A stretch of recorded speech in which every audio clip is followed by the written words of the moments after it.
দেখুন আজকে ইন্ডিয়ার দারুণ কিছু ট্যাকেল করেছে বাংলাদেশের ডিফেন্ডাররা, দারুণ কিছু শট বাংলাদেশের ডিফেন্ডাররা ঠেকিয়ে দিয়েছে।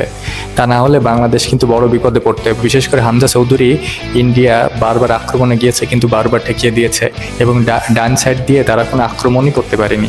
হামজা চৌধুরী বারবারই তাদেরকে প্রতিহত করছে এবং বাংলাদেশও দারুণ কয়েকটা মিস করছে, যেগুলো একবারে সহজ সুযোগ। তা না হলে ফার্স্ট হাফে বাংলাদেশ অনেকটাই এগিয়ে যেত এবং লিড নিয়ে নিত এবং দারুণ একটা সময় বাংলাদেশ পার করতো সেকেন্ড হাফে।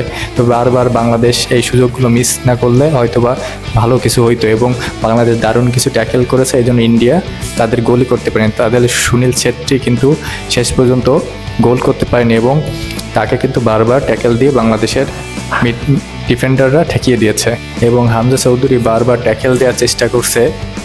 তিনি দারুণ কিছু ট্যাকেল দিয়েছে এবং বল কাটিং থেকে শুরু করে বল নেওয়া, বল পাস দেওয়া, দারুণ কিছু শট তিনি খেলেছে তার কাছ থেকে, যেটা তিনি কিন্তু খেলেছে।